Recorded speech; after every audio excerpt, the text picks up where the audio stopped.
सगळ्यांचं अभिनंदन की तुम्ही योगात याचा जो काही हे केला, प्रवेश केला, म्हणजे पहिल्यांदा संकल्प तुमच्या मनात झाला असेल, प्रत्येक गोष्टीचा विचार किंवा जे काय करायचं असेल ते मनात होतं आधी, आणि प्रत्यक्षात आता कृतीनं तुम्ही हे झाला, योग प्रवेश झाला, योगाची पहिली पायरी तुम्ही योगाची म्हणू आपण की चढला.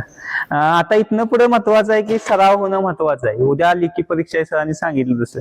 ही लेखी परीक्षा किंवा आत्ताचे मॅडमनी मगाशी पहिल्यांदा सुरुवातीला तुम्हाला सांगितलं की तुम्ही ह्या इथं येताय परीक्षेला, म्हणजे जर तुम्ही पास झालेला असताय, की पुढचं जे आहे आपलं शरीर महत्वाचं आहे, हे नाही.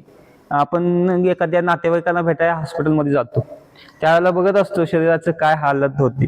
आपण ज्या वेळेला आजारी असतो त्यावेळेला हॉस्पिटलमध्ये गेल्यानंतर किती त्रास होतो, वेदना होत्या या शरीराला, आहे नाही. आणि हे शरीर चांगलं जपायचं असेल तर ह्या योगाला पर्याय नाहीये.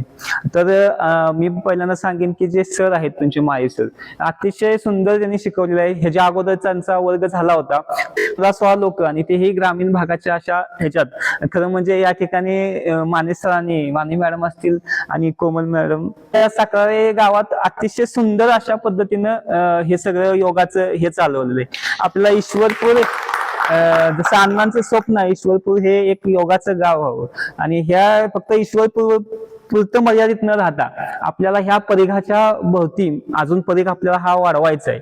तर यासाठी तुमचं सहकार्य महत्वाचं आहे, आणि त्याच्यासाठी तुमचा स्वाध्याय सराव हा तुम्ही स्वतः करणे महत्वाचं आहे. त्यामुळेच तुम्हाला जे अनुभव आहे तेच तुम्ही दुसऱ्या पुढच्या लोकांना द्याल, आणि त्याच्यातनंच हे आपलं जे स्वप्न आहे योगाचं गाव करणं हे खऱ्या अर्थानं पूर्ण होईल. तर मी तुम्हाला पुढच्या ह्याच्यासाठी सरावासाठी किंवा आणखी तुमच्या अभ्यासासाठी पुढे वर्ग जाऊन करा न करा, पण सराव तर तुम्ही स्वतःसाठी करा. तर त्या सगळ्यासाठी मी तुम्हाला शुभेच्छा देतो. धन्यवाद. हरिओम.